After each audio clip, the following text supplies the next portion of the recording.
இன்று நம்முடைய தியானத்திற்கென்று நான் தெரிந்து கொண்ட வேத வசனம் சங்கீதம் 147:3 வாசிக்க கேட்போமா? இருதயம் நொறுங்குண்டவர்களை குணமாக்குகிறார், அவர்களுடைய காயங்களை கட்டுகிறார். தேவன் இருதயம் நொறுங்குண்டவர்களை குணமாக்குகிறார். ஏசாயா 61:1 நீங்கள் வாசிப்பீர்களானால், காணக்கூடாத இந்த இறைவன் மனு உருக்கொண்டு பூமிக்கு இறங்கி வந்தார். எதற்காக? இருதயம் நொறுங்குண்ட மக்களை குணமாக்குவதற்காக. இருதயம் நொறுங்குண்ட மக்களை அவர் ஒருவரால் தான் குணமாக்க முடியும். அவருடைய காயங்களை அவர் ஒருவர் தான் கட்ட முடியும். 1 சாமுவேல் 16:7 சொல்கிறது, மனிதன் முகத்தை பார்க்கிறான், தேவனோ நம்முடைய இருதயத்தை பார்க்கிறார். அவருக்குத்தான் எந்தெந்த இருதயங்கள் உடைந்திருக்கின்றன என்று தெரியும். அந்த காயங்களை எப்படி கட்டி ஆற்றுவது என்று தெரியும். இதற்கென்றே அவர் புறப்பட்டு வந்தார். உலகில் மனு கொண்டு வந்த அவர் இயேசு என்ற பெயரில் உலாவினார். ஒரு நாள் ஆலயம் ஒன்றிற்கு சென்றார். அங்கே தாம் வருகை தந்திருப்பது எதற்காக என்பதை திரும்பவும் மக்களுக்கு இவ்வாறு விளக்கினார். லூக்கா 4:18 இந்த பகுதியை வாசிக்க கேட்போமா? ஆவியானவர் என்மேல் இருக்கிறார், தரித்திரருக்கு சுவிசேஷத்தை பிரசங்கிக்கும்படி என்னை அபிஷேகம் பண்ணினார். இருதயம் நறுங்குண்டவர்களை குணமாக்கவும், சிறைப்பட்டவர்களுக்கு விடுதலையையும், குருடருக்கு பார்வையையும் பிரசித்தப்படுத்தவும், நொறுங்குண்டவர்களை விடுதலையாக்கவும். நறுங்குண்டதும் நொறுங்குண்டதுமான இதயம் உள்ளவர்களை குணமாக்க தேவாதி தேவன் நம் சிருஷ்டிகர்த்தா இந்த உலகில் மனிதனாய் இறங்கி வந்தார். என் அன்பிற்குரியவர்களே, இருதயம் நொறுங்குவது என்றால் என்ன? ஏன் அது நொறுங்குகிறது? நீதிமொழிகள் 15:13 சாலமோன் ஞானி சொல்கிறார், மனோ துக்கத்தினாலே மனிதனுடைய ஆவி வற்றி போகும், காய்ந்து போகும், வாடி போகும். இப்படி வாடிப்போன ஒரு ஆவி என்ன செய்யுமா? நீதிமொழிகள் 17:22 படி, உலர்ந்து போன இந்த ஆவி நம்முடைய எலும்புகளையும் உலரச் செய்து விடுமா? எலும்புகளில் ஈர சத்து இல்லாமற் போனார், ஐயோ வலி நம்மை கொன்று போடும். நீதிமொழிகள் 18:14 சொல்கிறது, இவ்வாறு உலர்ந்து போன எலும்புகளை கொண்டவன், ஆவியை கொண்டவன், முறிந்து போன ஆவியை கொண்டவன் எப்படி இந்த உலகில் வாழ்வான்? கடினமான ஒரு காரியம். முறிந்து போன ஆவியை யார் தாங்கக்கூடும் என்று அங்கே அவன் புலம்புகிறான். என் அன்பிற்குரியவர்களே, மனோ துக்கம் இருதயத்தை நொறுக்குகிறது. மிக இள வயதிலேயே ஒரு விசை என்னுடைய இருதயம் நொறுங்கின ஒரு நிகழ்ச்சியை அடிக்கடி நான் நினைப்பதுண்டு. பட்ட படிப்பை முடித்த பிறகு வேலை தேடினேன். தற்காலிக ஆசிரியர் பணி ஒன்று 1 ஆண்டிற்கு எனக்கு கிடைத்தது. அதில் எனக்கு திருப்தியே இல்லை. எனவே வேறு ஒரு வேலையை தேடிக்கொண்டிருந்தேன். கடலூர் என்ற சிற்றூரில் நான் அப்பொழுது வாழ்ந்து கொண்டிருந்தேன். என் வீட்டிற்கு அருகில் உள்ள எங்கள் நண்பருடைய வீட்டிற்கு சென்னையிலிருந்து ஒரு குடும்பம் வந்தது. அவர்களை பல இடங்களுக்கு நான் அழைத்து சென்று காண்பித்தேன். எனவே என் மீது அதிக பாசம் கொண்டார்கள். அவர்கள் சொன்னார்கள், தம்பி, நீ சென்னைக்கு வந்து வேலை தேடுவதானால் எங்கள் வீட்டிலேயே தங்கிக் கொள் என்றார். அப்படியே நான் சென்றேன். அவள் வீட்டில் தங்கினேன். 1 வாரம் வேலை தேடினேன். ஒன்றும் கிடைக்கவில்லை. ஒரு நாள் அவளிடம் சொன்னேன், நான் நாளை காலையில் ஊருக்கு போய்விடுவேன் என்று. சரி என்றார்கள். காலை வந்தது, தம்பி இந்த ஒரு நாள் போய் வேலை தேடி வா, மாலையில் நீ உன் ஊருக்கு போகலாம் என்றார். அன்றும் வேலை தேடினேன், கிடைக்கவில்லை. சோர்வோடு மாலை திரும்பினேன். நான் சொன்னேன், நான் இப்பொழுது ரயிலுக்கு போகட்டும். அவள் சொன்னார்கள், எப்பா நீ உங்க அம்மாவுக்கு ஒரே பிள்ளை, ராத்திரி எப்படி உன்னை தனியா அனுப்புறது, காலையில் போகலாம் என்றார்கள். சரி, காலை வந்தது, மூட்டை முடிச்சை கட்டினேன். அவர்கள் சொன்னார்கள், தம்பி வேலை கிடைப்பது அவ்வளவு சுலபம் அல்ல, இன்னைக்கு ஒரு நாள் போய் வந்துரு, இன்னைக்கு ஒருவேளை வேலை கிடைக்கும் என்றார்கள். போய் வந்தேன், அதே சோர்வு. மாலை வந்தது, ஊருக்கு போகிறேன் என்றார்கள் என்று நான் சொன்னேன். அவள் சொன்னார்கள், காலையிலே பார்க்கலாம் என்று. இப்படியே பாருங்கள், ஒரு மாதம் அன்பினால் என்னை அணைத்து ஊருக்கு போக விடாமல் வேலை தேடும் பணியிலே என்னை உற்சாகப்படுத்தினார்கள். ஒரு மாதம் கழிந்தது. ஒரு நாள் என் தந்தையிடம் இருந்து எனக்கு ஒரு கடிதம் வந்தது. தம்பி உடனே நீ புறப்பட்டு வா, உனக்கு ஸ்டேட் பேங்கில் ஒரு கிளார்க் வேலை கிடைத்திருக்கிறது என்று அந்த கடிதத்தில் எழுதப்பட்டிருந்தது. ஒரே ஓட்டமாய் ஓடினேன். கர்னூல் என்ற ஊரில் எனக்கு வேலை கிடைத்தது. அங்கு போய் வேலையில் சேர்ந்தேன். அவளுக்கு கடிதம் எழுதினேன், நான் திரும்ப வருவேன், லீவுக்கு வருவேன், வரும் பொழுது உங்களை கண்டு சந்திக்க விரும்புகிறேன் என்று சந்தோஷமாய் கடிதம் எழுதினேன். ஓராண்டு கழிந்தது. லீவு எடுத்துக்கொண்டே அந்த அங்கிளுக்கும் ஆன்டிக்கும், அவருடைய பெயர் டேவிஸ், அவருடைய 3 குழந்தைகளுக்கு விதம் விதமான வெகுமதிகளை வாங்கி கொண்டேன். மகிழ்ச்சியோடு சென்றேன்.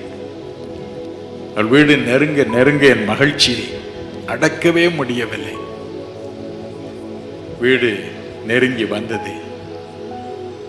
26 சோலையம்மன் தெரு என்ற இடத்தில் புரசவாக்கத்தில் குடியிருந்தார். அந்த தெருவுக்குள் நுழையும் பொழுது போதகர் ஒருவர் அங்கே வந்தார். நான் எல்லா போதகர்களையும் கௌரவப்படுத்துவதன் வழக்கம். அவருக்கு ஒரு பெரிய கும்பிடு போட்டேன். அவர் கேட்டார், தம்பி நீ யார், எங்கிருந்து வருகிறாய், யாரை பார்க்க போகிறாய்? நான் விஷயத்தை சொன்னேன். அவருடைய முகம் கருத்து போயிற்று. உனக்கு விஷயமே தெரியாதா என்றார். என்ன விஷயம் என்று கேட்டேன். நீ தேடி போகிற டேவிஸ் அங்கிள் இறந்து போனாரே. தூக்கி வாரி போட்டது. ஆன்டி இருப்பார்கள் அல்லையா என்றேன். ஆன்டி தான் அப்பா முதல்ல இறந்தது என்றார். திக்கென்றது. அவளுடைய மூத்த மகள் இருப்பாளே, அவளையாவது பார்த்து போகிறேன் என்று சொன்னேன். அவர் சொன்னார், முதலில் இறந்தது அவருடைய மூத்த மகள் தான். ஒரு நாள் திடீரென்று ஐயோ எனக்கு தலை வெடிக்கிறது போல இருக்கிறது என்று சொன்னாள். மருத்துவரை கூட்டி வருவதற்குள் இறந்து போனாள். அந்த துக்கத்தில் தாய் இறந்து போனாள். அதே துக்கத்தில் சில நாட்களுக்குள் அந்த டேவிஸ் அங்கிளும் இறந்து போனாள். ஐயா, இன்னும் 2 பிள்ளைகள் இருப்பார்களே, அவர்கள் எங்கே? அவர்கள் எங்கே இருக்கிறார்களோ தெரியவில்லை அப்பா. யாரோ உறவினர்கள் அவர்களை கூட்டிக் கொண்டு போய்விட்டார்கள் என்று சொன்னார். உலகமே எனக்கு சுற்றியது. வானம் இடிந்து தலையில் விழுந்தது போல இருந்தது. என் கையில் ஆவலோடு நான் கொண்டு போயிருந்த வெகுமதி பொட்டலம் தரையில் விழுந்தது. மனம் கசந்து அழுதேன். நடு தெருவில் நின்று அழுதேன். Davis uncle, where have you gone? இரவென்றும் பகலென்றும் பாராமல் என்னை உற்சாகப்படுத்தி முன்பின் தெரியாத என்னை அன்பு பாராட்டின டேவிஸ் ஆன்டி, எங்கே போனீர்கள்? என் அன்பு சகோதரியே, ஏன் உனக்கு தலைவலி? எங்கு போனாய்? ஏன் இப்படி நீ மறித்து போனாய்? என் உள்ளம் நொறுங்கியது. நடு தெருவில் நின்று பைத்தியக்காரனை போல புலம்பி அழுதேன். என் அன்பிற்குரியவர்களே, இதயம் நொறுங்குவது என்பது கடினமான ஒரு அனுபவம். எனினும் இந்த இதயத்தை சுமந்து நான் என் சொந்த ஊருக்கு போனேன். என் பெற்றோரை கண்டேன். அவளிடம் நடந்ததை சொன்னேன். என் தாயின் அரவணைப்பு, என் தகப்பனாரின் அன்பு இந்த நொறுங்குதலை குணமாக்கிற்று. அதை தாங்கிக் கொண்டேன். ஆனால் என் அன்பிற்குரியவர்களே, நொறுக்குதலின் மேல் நொறுக்குதல் வருமானால் யாராலும் அதை தாங்கிக் கொள்ளவே முடியாது. ஒரு நொறுக்குதல் தாங்கிக் கொள்ளலாம். யோபு என்ற பக்தன் யோபு 16:14 அப்படித்தான் சொல்கிறான். நொறுக்குதலின் மேல் நொறுக்குதல் எனக்கு வந்தது. வாசிக்க கேட்போமா? நொறுக்குதலை என் மேல் வரப்பண்ணினார், பராக்கிரமசாலியை போல என் மேல் பாய்ந்தார். நொறுக்குதலின் மேல் நொறுக்குதல் வந்தது. யார் இந்த யோபு? யோபு 1:3 சொல்கிறது, கிழக்கு தேசத்தில் மிக பெரிய செல்வந்தனாய் இருந்தவன். அவன் குடியிருந்த அந்த கிராமத்தை நீங்கள் இன்றும் பார்க்கலாம். ஈராக் நாட்டில் உள்ள பாக்தாத் நகரில் அருகில் இந்த கிராமம் இருக்கிறது. அங்கே அவனுடைய கல்லறையை வைத்திருக்கிறார்கள்.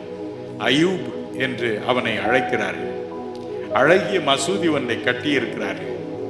அங்கே பிரார்த்தனைக்காக போகிறவருடைய கூட்டம் ஏராளம். உலகம் முழுவதிலும் இருந்து அந்த கல்லறையை பார்க்க வரும் யாத்திரிகளுடைய எண்ணிக்கை அளவற்றது. நானும் அங்கு போயிருந்தேன் 89வது ஆண்டு. இறைவன் இந்த யோபுவை பற்றி ஒரு நற்சாட்சி கொடுத்தார். யோபு 1:8 இறைவன் சொன்னார், அவன் உத்தமன், அவன் சன்மார்க்கன், இறைவனுக்கு பயந்து பொல்லாப்புக்கு விலகுகிற அவனைப் போல ஒரு மனிதன் இந்த உலகில் இல்லை அப்பா என்று சாட்சி பகிர்ந்தார். இதை விட ஒரு மனிதனுக்கு என்ன வேண்டும்? ஆனால் நொறுக்குதல் அவன் மீது வந்தது. ஒரு நாள் வேலைக்காரர்கள் பல திசைகளிலும் இருந்து அவனிடம் ஓடி வந்தார்கள். ஐயா, நம்முடைய ஒட்டகங்கள் எல்லாம் பிடிபட்டு போயின, நம்முடைய ஆடுகள் காணாமல் போயின, கழுதைகள் அழிந்து போயின. வரிசையாக அடுக்கிக் கொண்டே வந்தார்கள். யோபுவுக்கு தலை சுற்றியது. ஆனால் இறுதியில் அவள் சொன்ன காரியம் உள்ளத்தை உடைத்தது. உம்முடைய 10 குமாரத்திகளும் வீட்டில் புசித்துக் கொண்டிருந்த வேளையில் கூரை இடிந்து விழுந்து மரித்து போனார்கள்.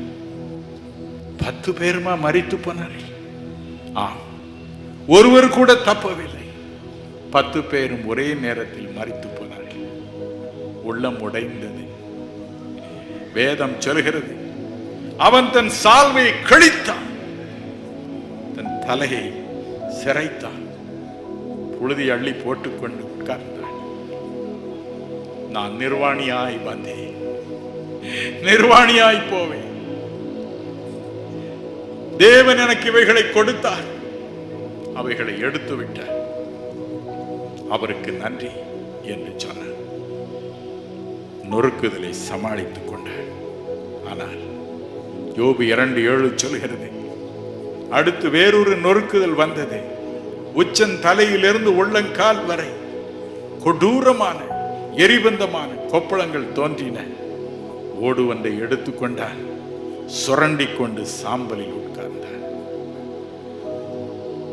நொறுக்குதல். அவன் மனைவி வந்தாள்.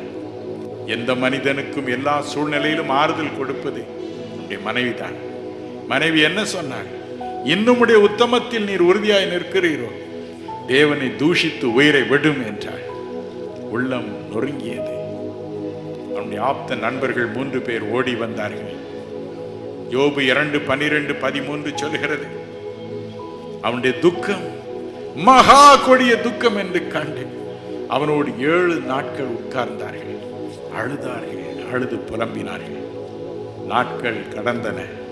யோபு 19:1-3 வரை உள்ள வசனங்களை பாருங்கள். அவர்களும் அவன் உள்ளம் நோகும்படிக்கு பேச ஆரம்பித்தார்கள். அவன் சொன்னான், இதுவரைக்கும் 10 தடவை என்னை நிந்தித்து விட்டீர்கள், ஏன் எனக்கு கடின முகம் காண்பிக்கிறீர்கள்? உங்கள் கடின வார்த்தைகள் என் உள்ளத்தை உடைக்கின்றன என்றான். நொறுக்குதலின் மேல் நொறுக்குதல். இறுதியில் என்ன சொன்னான்? யோபு 17:15 அவன் சொன்னான், இப்பொழுது என் நம்பிக்கை எங்கே? என் நம்பிக்கை எனக்கு காண்பிப்பவன் யார்? இப்பொழுது என் நம்பிக்கை எங்கே? நொறுக்குதலின் மேல் நொறுக்குதல். என் நம்பிக்கை எல்லாம் பாழாகிவிட்டது.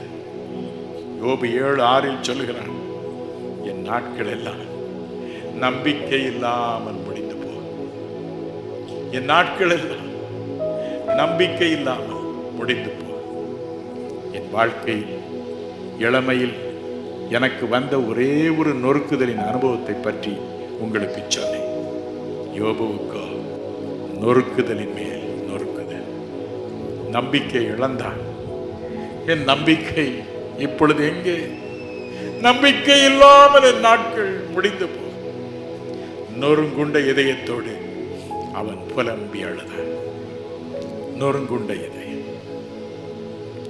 பக்தன் ஒருவன் இப்படி பாடினான், தொல்லைகள் மீகவே சூழ்ந்தென்னை தாக்கவே சொருதே எனதேழை நெஞ்சமே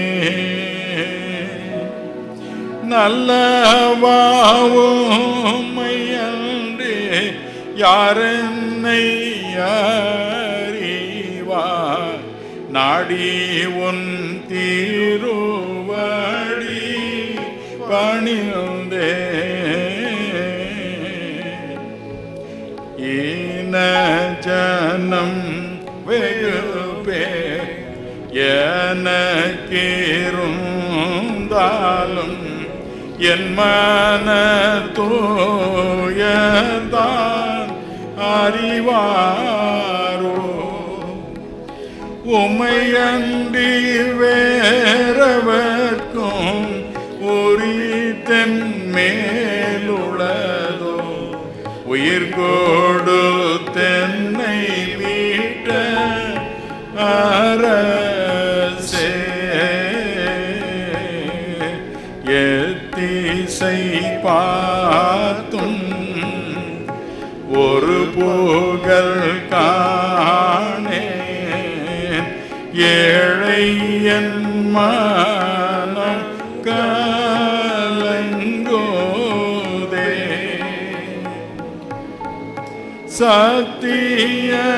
சத்தியநாதா தயை நீரை போதா ஏழை கிரங்க பொன்னாதா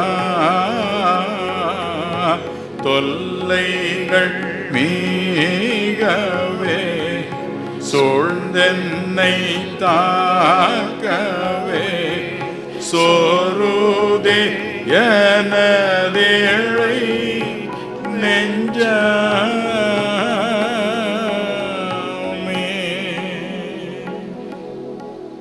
யோபுவின் உள்ளம் சுக்கு நூறாய் நொறுங்கி போயிற்று. என் அன்பிற்குரியவர்களே, இன்று உங்கள் உள்ளத்திலும் கூட சோர்வு இருக்கலாம். நொறுங்கி போன உள்ளத்தோடு நீங்கள் இங்கு வந்திருக்கலாம். உங்கள் முகத்தை பார்த்து யாரும் அதை கண்டுபிடிக்க முடியாது. ஆனால் தேவாதி தேவன் மனு உருக்கொண்டு இறங்கி வந்த இயேசு கிறிஸ்துவின் கண்களுக்கு உங்கள் நொறுங்கிய உள்ளத்தை நீங்கள் மறைக்கவே முடியாது. இன்று உங்கள் நொறுங்கிய உள்ளத்தை அவர் காண்பார், அதை குணமாக்குவார்.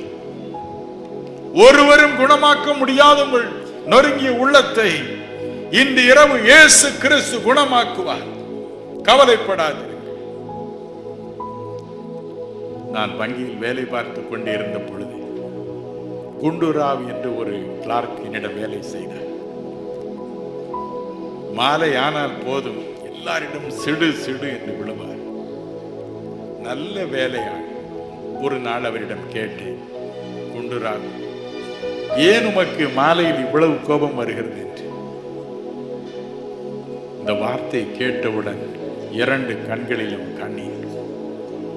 அப்படியே சேரில் உட்கார்ந்து விட்டார். அவர் சொன்னார், சார், இன்னும் கொஞ்ச நேரத்தில் நான் வீட்டிற்கு போவேன், அங்கு என்னத்தை பார்ப்பேன். என் தாய் பல வருஷமாய் படுத்த படுக்கையா இருக்கிறார். எனக்கு தகப்பனார் இல்லை. எனக்கு ஒரு சகோதரி உண்டு. திருமணமாகாமல் வயது ஏறிக்கொண்டே போகிறது. என்னால் திருமணம் முடிக்க என் கையில் வசதி இல்லை. எனக்கு ஒரு ஊதாரி தம்பி உண்டு. வீட்டில் இருப்பதெல்லாம் திருடி திருடி விற்று விடுவான். வீட்டிற்கு போனால் நான் காண்பது இதுதான் சார். சார், நான் வெளியே சிரிக்கிறேன், என் உள்ளமோ உடைந்த உள்ளம், யாரும் என்னை விளங்கிக் கொள்ள முடியாது என்று சொன்னார். மனம் கசந்து அழுதார். அப்படி வந்திருக்கிறீர்களா? அல்லது என் கணவன் ஒரு குடிகார கணவன், ஒவ்வொரு நாளும் குடித்து வந்து அடிக்கிறான், நான் வாழ்வதை விட சாவது நல்லது என்று எண்ணி வந்திருக்கிறீர்கள். இயேசுவை அறிவார். உங்கள் உள்ளங்களை குணமாக்குவதற்கென்றே, அந்த காயங்களை சுகமாக்குவதற்கென்றே அவர் பூமிக்கு இறங்கி வந்தார். மனம் கலங்காது. இன்று இந்த கூட்டம் முடிவதற்கு முன்பதாக உள்ளங்களை அவர் குணமாக்குவார். ஹல்லேலூயா. உங்களை குணமாக்கி மட்டும் தான் அனுப்புவார். கவலைப்படாதிருங்கள். உங்கள் இருதயம் கலங்காது இருப்பதாக. எப்படி இதை உறுதியாக சொல்ல முடியும்? என் அன்பிற்குரியவர்களே, ஏசாயா 53:10 பாருங்கள். வேதம் சொல்லுகிறது, இயேசு கிறிஸ்து தாமே அந்த நொறுக்குதலினூடே கடந்து சென்றார். எல்லா நொறுக்குதலும் எனக்கு வரட்டும் என்றார். வசனத்தை வாசிக்க கேட்போமா? அவரை நொறுக்க சித்தமாகி அவரை பாடுகளுக்கு உட்படுத்தினார். அவரை நொறுக்க சித்தமானார். அவர் பாடுகளுக்கு உட்படுத்தப்பட்டார். அவர் நொறுக்கப்பட்டார். இயேசு கிறிஸ்து சிலுவைக்கு போகும் முன்பதாய் கெத்செமனே எனும் ஒரு தோட்டத்தில் தனித்து ஜெபிக்க போனார். தூரத்தில் துரோகியான யூதாசின் காலடிகள் கேட்கின்றன. மறுபக்கம் தான் நம்பி கூட்டி வந்த 3 சீடர்களும் உறங்குகிறார்கள். மற்றவர்கள் எங்கு போனார்களோ தெரியாது. தனிமையில் புலம்பினார். இறைவனை நோக்கி பிரார்த்தனை செய்தார். உம்மால் எல்லாம் கூடும். இந்த பாத்திரம் என்னை விட்டு நீங்க கூடுமானால் இது நீங்கட்டும், இல்லை என்றால் உம் சித்தமாக கடவுள் என்றார். என் அன்பிற்குரியவர்களே, உலகில் தோன்றிய ஒவ்வொரு மனிதனுடைய உள்ளத்திலும் வரக்கூடிய ஒவ்வொரு நொறுங்குதலும் அவர் மீது வந்தது. ஒவ்வொரு நொறுங்குதலும் அவர் மீது வந்தது.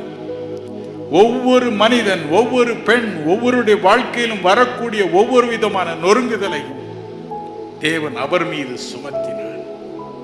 அவர் நொறுக்கப்பட்டார். தாங்க முடியாத வேதனை அவருடைய உள்ளத்தை வாட்டியது. வேதம் சொல்லுகிறது, மிகுந்த வியாகுலத்தோடு அவர் ஜெபித்தார். மிகுந்த வியாகுலம். ஒவ்வொரு மனிதனுடைய வியாகுலத்தையும் அவர் சுமந்தார். வேதம் சொல்லுகிறது, சங்கீதம் 25:17, தேவனே, என் ஆத்தும வியாகுலங்களை நீர் அறிந்திருக்கிறீர், எனக்கு உதவி செய்யும் என்று மக்கள் புலம்புவதாக. சங்கீதம் 31:7 கூட அதே காரியத்தை சொல்லுகிறது. என் வியாகுலங்களை நீர் அறிந்திருக்கிறீர், எனக்கு உதவி செய்யும் என்று ஒவ்வொரு மனிதனும் பெண்ணும் இயேசுவை நோக்கி கதறுகிறார், தேவனை நோக்கி கதறுகிறார். எனவே இயேசு சொன்னார், ஒவ்வொரு மனிதனுடைய, ஒவ்வொரு பெண்ணினுடைய வியாகுலத்தையும் நொறுக்குதலையும் நான் சுமக்கட்டும் என்றார். மிகுந்த வியாகுலம் அவரை பிடித்தது. அவருடைய சரீரம் நொறுங்கியது. லூக்கா 22:43-44 வசனங்களை வாசிக்க கேட்போமா? அப்பொழுது வானத்திலிருந்து ஒரு தூதன் தோன்றி அவரை பலப்படுத்தினான். அவர் மிகவும் வியாகுலப்பட்டு அதிக ஊக்கத்தோடே ஜெபம் பண்ணினார். அவருடைய வேர்வை இரத்தத்தின் பெருந்துளிகளாய் தரையிலே விழுந்தது. இரத்தத்தின் பெரும் துளிகளாய் தரையில் விழுந்தது. அவ்வளவு வேதனை, அவ்வளவு சஞ்சலம். என் அன்பிற்குரியவர்களே, இன்று கடினமான நொறுக்குதலின் பாதையில் போய்கொண்டிருக்கிறீர்களா? கவலைப்படாதிருங்கள். உங்கள் நொறுக்குதலை அவர் அறிவார். உங்கள் நொறுக்குதல் எப்படி இருக்கும் என்பதை அவர் அறிந்திருக்கிறார். அந்த வழியை கடந்து போயிருக்கிறார். அந்த நொறுக்குதலை தாங்க முடியாமல் அவருடைய சரீரத்தில் இருந்து இரத்தமானது வேர்வையின் பெருந்துளியாய் கீழே விழுந்தது. நீங்கள் சொல்கிறீர்களோ, நான் இரத்த கண்ணீர் வடிக்கிறேன் ஐயா. அடிக்கடி நாம் சொல்கிறோம் இல்லையா, நான் இரத்த கண்ணீர் வடிக்கிறேன், இரத்த கண்ணீர் வடிக்கிறேன். யோபு சொன்னான், யோபு 16:18, பூமியே என் இரத்தத்தை மூடி போடாதே, நான் இரத்த கண்ணீர் வடிக்கிறேன், என் இரத்தத்தை நீ மூடி போடாதே, அதை இறைவன் பார்க்கட்டும், பதில் கொடுக்கட்டும் என்று புலம்பினான். நமக்கும் அப்படித்தான். நம் இரத்த கண்ணீரை அவர் பார்க்கிறார். 1969 ஆண்டு என்னுடைய 2 நுரையீரல்களும் பழுதுபட்டு போயின. எப்பொழுதும் இரத்தத்தை உமிழ்ந்து கொண்டே இருப்பேன். என் உருவம் எலும்பும் தோலுமாயிற்று. ஒரு பக்கம் சரீரத்தில் பாடு. இரவு வரும் பொழுது காலை எப்பொழுது வரும் என்று காத்திருப்பேன். இரவெல்லாம் வேதனை. நுரையீரலில் யாரோ நெருப்பை கொளுத்தி போட்டு விட்டது போல இருக்கும். இரவெல்லாம் கூச்சலிடுவேன், எப்பொழுது காலை வரும், காலை வரும். அதே வேதனை. மறுபடியும் புலம்புவேன், எப்பொழுது இரவு வரும், நான் இளைப்பாறுவேன். இரவும் பகலும் வேதனை. என் மனைவி பிள்ளைகளை பார்க்கும் பொழுது இரத்த கண்ணீர். தேவனை நோக்கி இரத்த கண்ணீர். உமக்கு உண்பதாய் உத்தமமாய் நடக்கவில்லையா? சன்மார்க்கனாய் நடக்கவில்லையா? உம்முடைய அன்பை பற்றி கணக்கற்ற மக்களுக்கு நான் சொல்லவில்லையா? ஏன் என்னுடைய நுரையீரலில் இருந்து ரத்தம் வருகிறது? ஏன் எனக்கு இந்த வேதனை? ஏன் இந்த நொறுக்குதல்? கடைசியாக மரணத்திற்கும் எனக்கும் ஒரே ஒரு வாரம் தான் இருந்தது. என் மனைவி அழைத்தேன். நான் உன்னை விட்டு போகும் நேரம் வந்தது. ஆனால் தேவனுக்கு உண்பதாக உத்தமமாய் நடந்தேன். எனவே உன்னையும் என் குழந்தைகளையும் தேவன் காப்பாற்றுவார். மனைவி அழுதாள். சமையல் அறைக்கு போய்விட்டாள். தனிமையாய் உட்கார்ந்திருந்தேன். இல்லை, படுத்து கிடந்தேன். எலும்பும் தோலுமாயிருந்தேன். கண்ணை மூடினால் இருள், மரண இருள். யோபு சொன்னார், மரண இருள் என் இமைகளில் உண்டாயிருக்கிறது என்று. அதே நிலைதான். மனம் கசந்து அழுதேன், மனம் கசந்து அழுதேன். இரத்த கண்ணீர் வடித்தேன். இரத்தத்தை துப்பிக்கொண்டே இருந்தேன். அந்த நேரம் பார்த்து வேறொரு அறையில் நுழைந்தார். உற்று பார்த்தேன். ஆண்டவராகிய இயேசு கிறிஸ்து என் அறையில் நுழைந்தார்.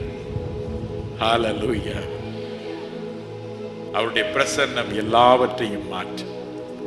என் அருகில் வந்து உட்கார்ந்தார். ஏன் அழுகிறாய்? ஏன் புலம்புகிறாய்?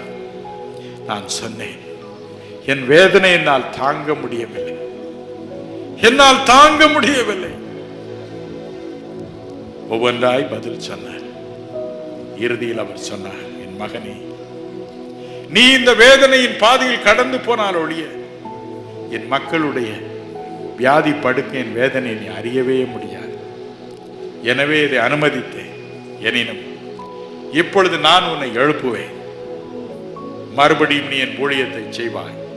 என்றார். ஒரே ஒரு தொடுதல், மறைந்தார். அற்புதம் ஆச்சரியமாக உடல் தேர ஆரம்பித்தது.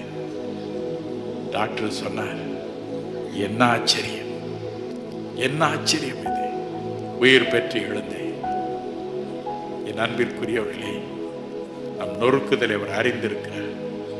இன்று இரவும் கூட இரத்த கண்ணீரோடு நீங்கள் வந்திருக்கலாம், வேதனையோடு வந்திருக்கலாம், வாழ்வதை விட நான் சாவது நல்லது என்று சொல்லி வந்திருக்கலாம்.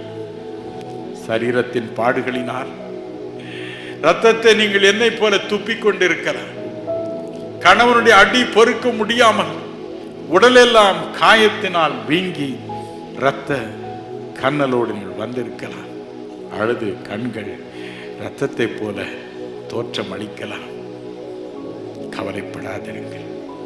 அல்லது நோய்கள் உங்கள் சரீரத்தை வாட்டி வதைப்பதினால் சரீரத்தில் பலவிதமான பாடுகளோடு சஞ்சலத்தோடு வந்திருக்கலாம். இந்த நோயில் வாழ்வதை விட சாவது நல்லது என்று எண்ணி புலம்பி வந்திருக்கலாம். ஆனால் இன்று இரவு உங்கள் துயரத்திற்கு ஒரு முடிவு தரும் இரவு. இன்று இரவு உங்கள் துயரத்திற்கு ஒரு முடிவு தரும் இரவு. ஹல்லேலூயா, ஹல்லேலூயா, ஹல்லேலூயா. காரணம் ஒன்றே, மனு ஒரு கொண்டு இறங்கி வந்த தேவாதி தேவனாகிய இயேசு கிறிஸ்து கெத்செமனே தோட்டத்தில் உங்களுடைய நொறுக்குதல் அத்தனை தான் அனுபவித்தார். அனுபவித்த அவர் வேதனையோடு மன உருக்கத்தோடு உங்களுடைய வேதனையை நீக்குவதற்காக அருகே உலாவிக் கொண்டு இருக்கிறார். ஒவ்வொரு அருகிலும் உலாவிக் கொண்டு இருக்கிறார். வேதம் சொல்கிறது, எபிரேயர் 2:9, ஒவ்வொருவருக்காகவும் அவர் மரணத்தின் கசப்பை ருசி பார்த்தார். ஒவ்வொருவருக்காக, ஒவ்வொருவருக்காக, ஒவ்வொருவருக்காக. ஒருவராவது இன்று இரவு ஆசீர்வாதம் பெறாமல் போகவே முடியாது. ஒருவராவது தங்கள் நொறுக்குதலுக்கு ஒரு பரிகாரத்தை கிறிஸ்துவிடம் இருந்து பெறாமல் நீங்கள் போகவே முடியாது. ஹல்லேலூயா. எத்தனை பேர் அதை நம்புகிறீர்கள்? கரங்களை உயர்த்த அவருக்கு நன்றி செலுத்துங்கள். பார்க்கலாம், அவர் உங்கள் அருகே உலாவிக் கொண்டு இருக்கிறார். உங்களை உற்று பார்த்து கொண்டு இருக்கிறார். நொறுக்குதலை பார்த்து கொண்டு இருக்கிறார். இருதயத்தின் நொறுக்குதலை பார்த்து கொண்டு இருக்கிறார். சரீரத்தின் நொறுக்குதலை பார்த்து கொண்டு இருக்கிறார். இப்பொழுது உங்களை குணமாக்குவார். இன்று இரவு உங்களுக்கு விடுதலை அருளை செய்வார். நாளைக்கல்ல, இன்று. இன்று என்னோடு சொல்வீர்களா? இந்த வார்த்தையை சொல்வீர்களா? நாளைக்கல்ல, நாளைக்கல்ல, நாளைக்கல்ல, நாளைக்கல்ல, இன்று, இன்று, இப்பொழுது இயேசுவை ஆசீர்வதிப்பார். இயேசுவை தொடுவார். என் நொறுக்குதலை நீக்குவார். ஒரு பழைய பாட்டை பாடுவோமா? நான் பாடுற பாட்டுலாம் 20 நூற்றாண்டுக்கு முன்ன உள்ள பாட்டு.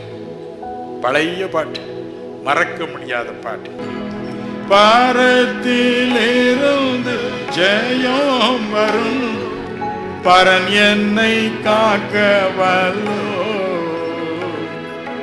காக்கும் வல்ல மீட்பர் உண்டெனக்கு, உண்டெனக்கு, உண்டெனக்கு, காக்கும் வல்ல மீட்பர் உண்டெனக்கு, காத்திடுவார் என்றுமே, காத்திடுவார் என்றுமே.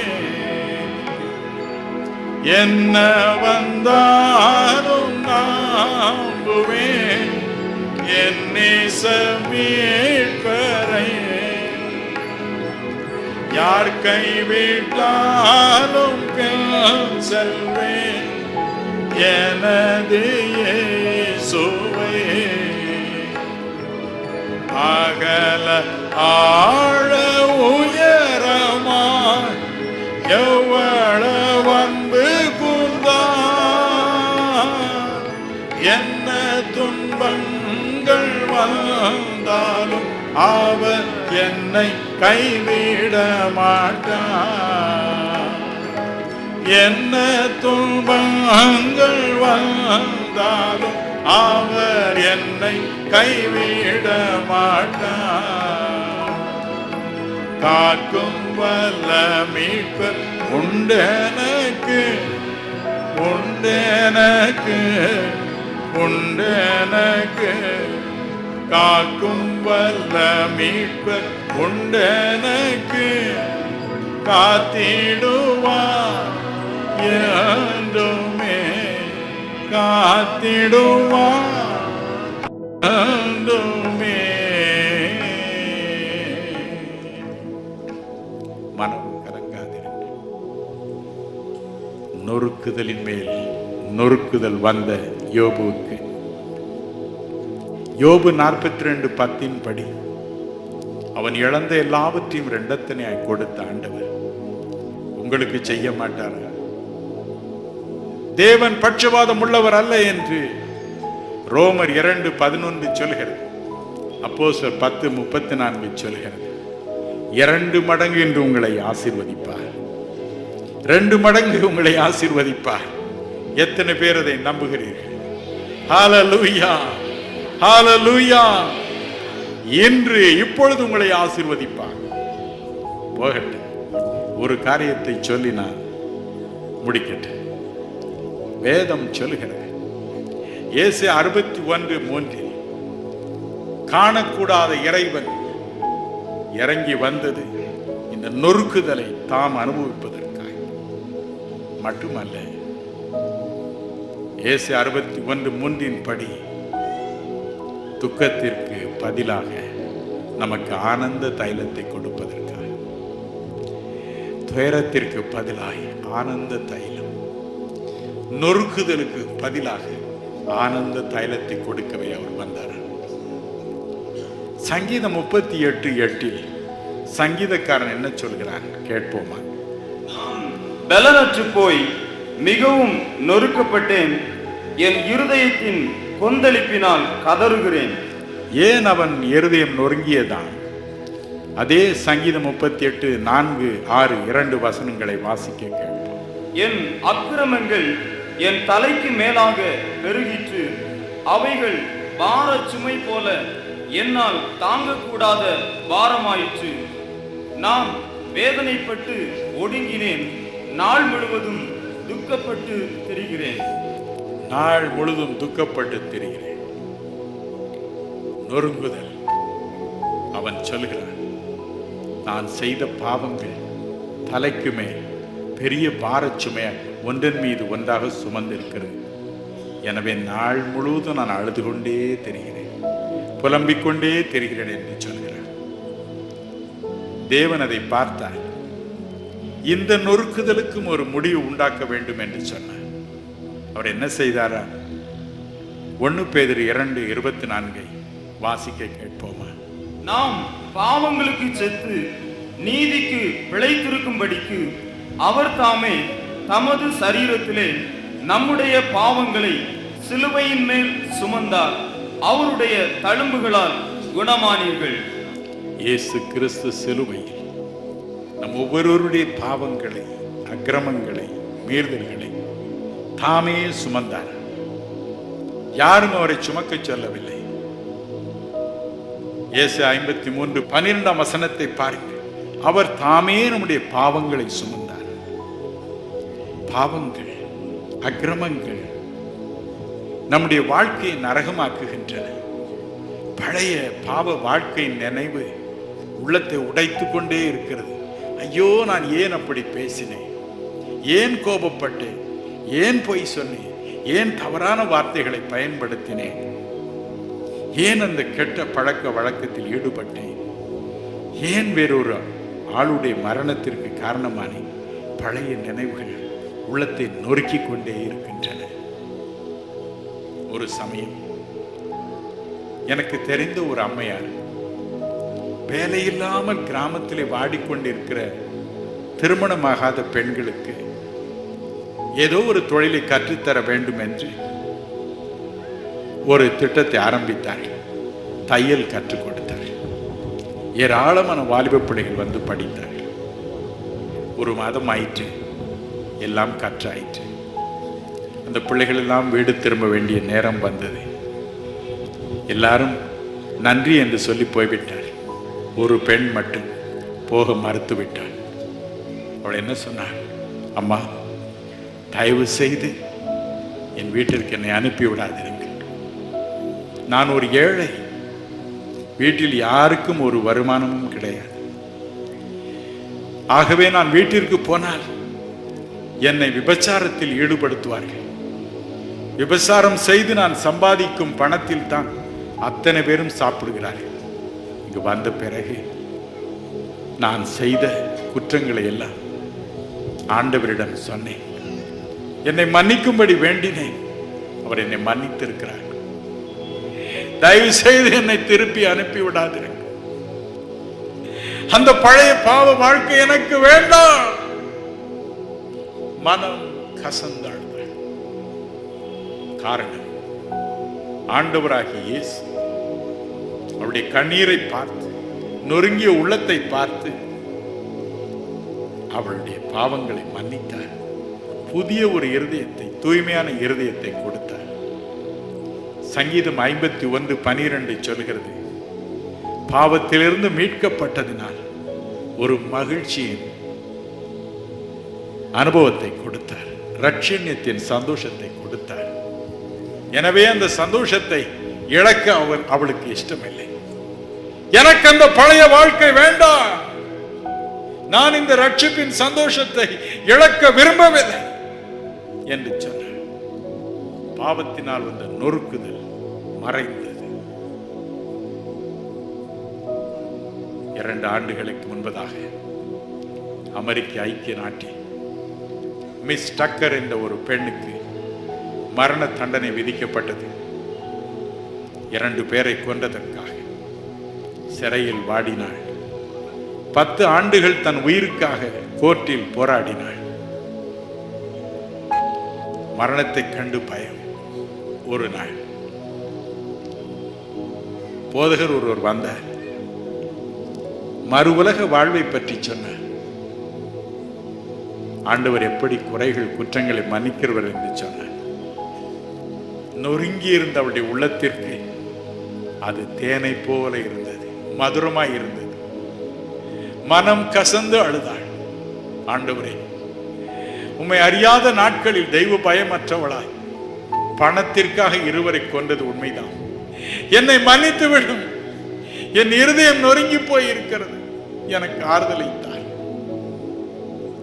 ஆண்டவர் மனம் இறங்கினார். தன் பாவங்களை அவர் மன்னித்தார் என்ற நிச்சயம் அவளுக்கு வந்தது. அவளையும் அறியாமல் ஒரு பரவசம் வந்தது. மகிழ்ச்சி உள்ளத்தை நிரப்பியது. அவளை மரண தண்டனைக்கு அழைத்து செல்லும் நேரம் வந்தது. கடைசியாக நீங்கள் என்ன கூறுகிறீர்கள் என்று அதிகாரிகள் கேட்டார்கள், பத்திரிகையாளர்களுக்கு அனுப்புவதற்காக. அந்த பெண் என்ன சொன்னார்? என் கவலையெல்லாம் நீங்கி போனது. என்னுடைய ஒரே ஒரு வாஞ்சை இப்பொழுது, நான் எப்பொழுது மோட்சம் செல்வேன். எனக்கு இந்த புதிய இன்பத்தை கொடுத்து பாவ நொறுக்குதலை என்னை விட்டு அகற்றிய அவரை எப்பொழுது பார்த்து பரவசம் அடையலாம் என்றே எனக்கு தோன்றுகிறது ஐயா. இந்த இன்பத்தை, பேரின்பத்தை எனக்கு கொடுத்த அவரை நான் போய் பார்க்க வேண்டும் என்று சொன்னார். என் அன்பிற்குரியவர்களே, அதுதான் கிறிஸ்து தரும் ரட்சண்யத்தின் சந்தோஷம். நொறுங்குண்ட இதயத்தின் வேதனை அவர் அறிந்திருக்கிறார்.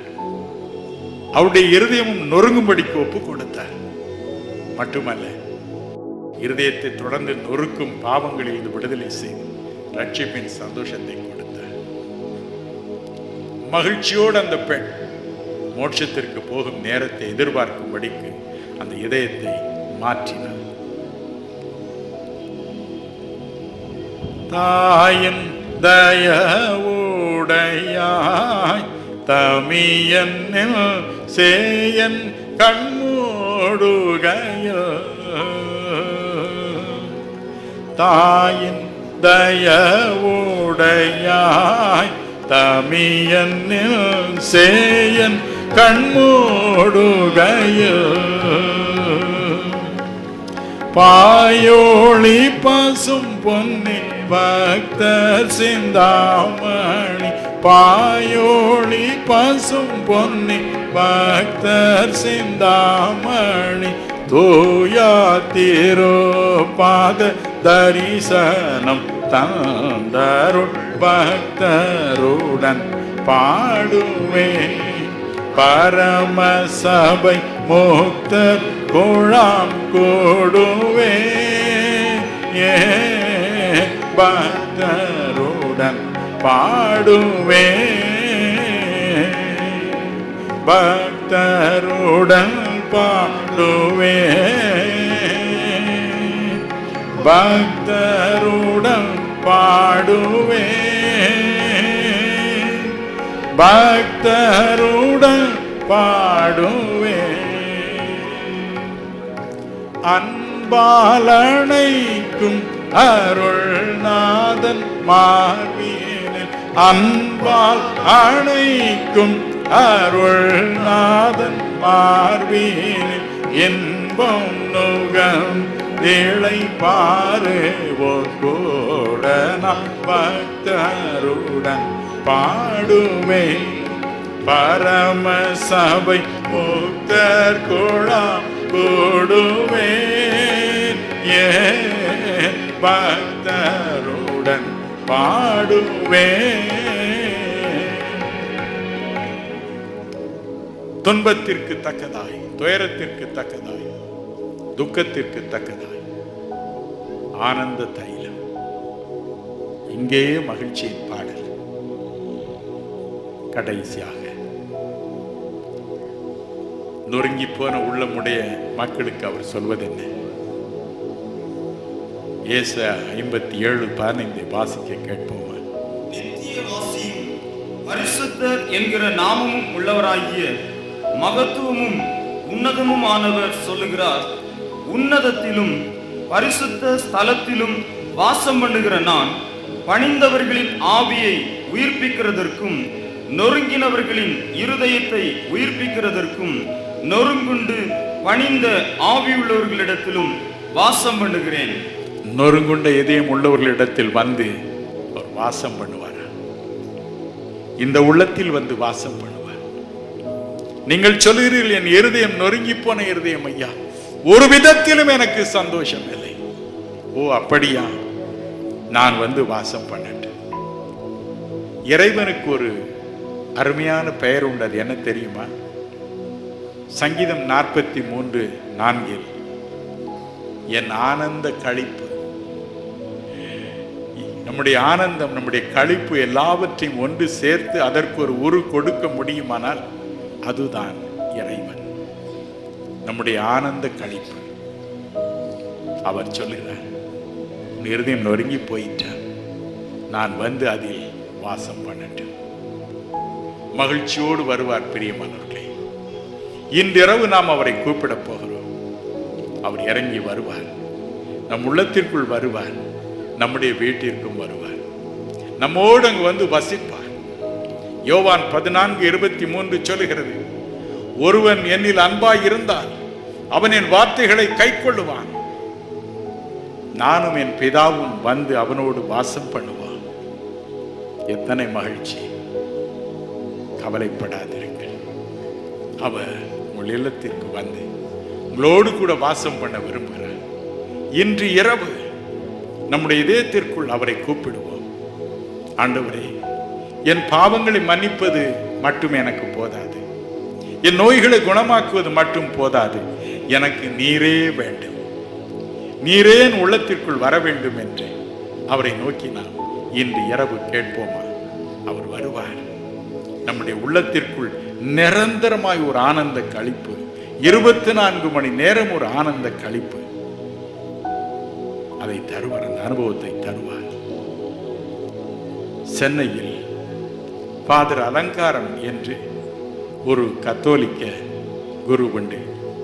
இயேசு சபை என்ற பிரிவை சேர்ந்தவர். அவர் ஏராளமான பாடல்களை அவரே இயற்றி கேசட்டுகளில் போட்டு இந்த ஒலி நாடாக்களை விநியோகம் செய்து வருகிறார். ஒரு நாள் நான் அவரை சந்தித்தேன். இந்த ஒலிநாடாக்கள் பலவற்றை எனக்கு கொடுத்தார். நான் கேட்டேன், எப்படி இவ்வளவு பாடல்களை நீங்களே ஏற்றுகிறீர்கள் என்று.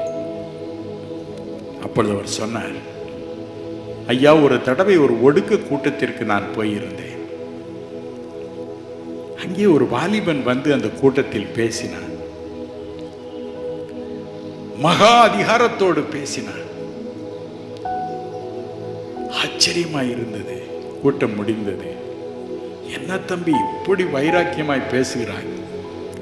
வேத வசனங்களை இப்படி சரளமாய் கை கொள்கிறாய் என்று கேட்டேன். எங்கிருந்து உனக்கு இந்த அதிகாரம் வந்தது? அவன் சொன்னான், ஃபாதர், உங்களுக்கு இல்லாத ஒன்று எனக்கு இருக்கிறது, அதுதான் பரிசுத்தாவியின் நிறைவு என்று சொன்னான். அது என்னப்பா என்று கேட்டேன். அப்போஸ்தலர் 10:38 சுட்டி காண்பித்தான். நசரேயனாகி இயேசுவை தேவன் பரிசுத்தாவியினாலும் வல்லமையினாலும் அபிஷேகம் பண்ணினார். தேவன் அவருடனே கூட இருந்தார். அவர் நன்மை செய்கிறவராய், பிசாசின் வல்லமையில் அகப்பட்ட யாவரையும் குணமாக்குகிறவராய் சுற்றி தெரிந்தார் என் எழுதிக்கிற வசனத்தை குறிப்பிட்டு காண்பித்தார். ஐயா, மனு உருக்கொண்டு இறங்கி வந்த தேவாதி தேவனாகி இயேசு கிறிஸ்துவுக்கு பரிசுத்தாவியும் வல்லமையும் அவசியமாய் இருந்தது. ஆகவே உங்களுக்கும் அவசியம். எனக்கு அது வேண்டும் என்று நான் கதறினேன். என்னை நிறைத்தார். ஒரு ஆனந்த களிப்பு எனக்குள் இருக்கிறது, மகிழ்ச்சி இருக்கிறது, வல்லமை இருக்கிறது. எனக்குள் இயேசு பிரானே வந்து இறங்கினது போல இருக்கிறது. அதுதான் வித்தியாசம் என்று சொன்னார். அவர் சொன்னார், பிரதர், இதை கேட்ட உடனே எனக்கு தூக்கி வாரி போட்டது. என் அறைக்கு வந்தேன், கதவை இறுக பூட்டினேன். தேவனே, என்னுடைய உள்ளத்திலும் நீர் இப்படி இறங்காவிட்டால் உம்மை விடுவதில்லை. என்னை உம்முடைய இணையற்ற தூய ஆவியினால் அன்பினால் நிரப்பாமல் போனால் உம்மை விடுவதில்லை என்று சொன்னேன். சாப்பிட போவதில்லை என்று சொன்னேன். 3 நாட்கள் ஒரு சொட்டு தண்ணீர் கூட குடிக்காமல் கதறி அழுதேன். என்னையும் நிரப்பும், எனக்கு உம்முடைய பிரசன்னம் வேண்டும். நான் தனிமையான மனிதன், எனக்கு உம்முடைய பிரசன்னம் வேண்டும் என்று கதறி அழுதேன். 3வது நாள் வந்தது. திடீரென்று அந்த அறையில் இறைவனுடைய திரு பிரசனம் இறங்கியது. என் மீது இறைவனுடைய தூய ஆவியானவர் இறங்கினார். ஐயோ, என் உள்ளத்தில் ஒரே மகிழ்ச்சி, தாங்க முடியாத சந்தோஷம். 1 பேதுரு 1:8 இந்த அனுபவத்தை இப்படி விவரிக்கிறது. சொல்லி முடியாததும் மகிமையினால் நிறைந்த சந்தோஷம் என்று. அந்த சந்தோஷம் என் உள்ளத்தை நிரப்பினது பிரதர். என்னால் தாங்க முடியவில்லை.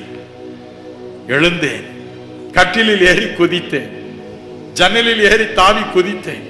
சந்தோஷத்தை என்னால் தாங்கவே முடியவில்லை. என் வாழ்க்கை என்று மாறியது. எனக்குள் வேறொரு வந்து இறங்கினது போல இருந்தது என்று இறைவனின் திரு பிரசன்னத்தை எப்பொழுதும் நான் அனுபவிக்கிறேன். 24 மணி நேரம் அனுபவிக்கிறேன். அதுதான் இந்த கிருபை எனக்கு தந்தது. முழங்காலில் நின்று பிரார்த்தனை செய்கிறேன். இந்த பாடல்கள் அப்படியே என்னுடைய காதில் தொனிக்கின்றன. அதை அப்படியே எழுதுகிறேன் என்று சொன்னார். இந்த மிகப்பெரிய அனுபவத்திற்கு காரணம் என்ன? ஆனந்த களிப்பாகிய தேவன் அவருக்குள் இறங்கினதே அல்லவா?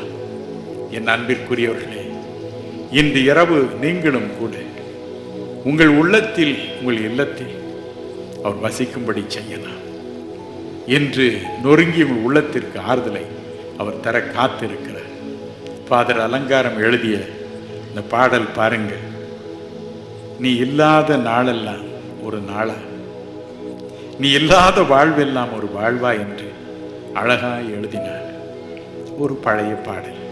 நாளாகுமா நீ இல்லாத வாழ்வெல்லாம் வாழ்வாகுமா, நீ இல்லாத நாளெல்லாம் நாளாகுமா, நீ இல்லாத வாழ்வெல்லாம் வாழ்வாகுமா, நீ இல்லாத நாளெல்லாம் நாளாகுமா, நீ இல்லாத வாழ்வெல்லாம் வாழ்வாகுமா.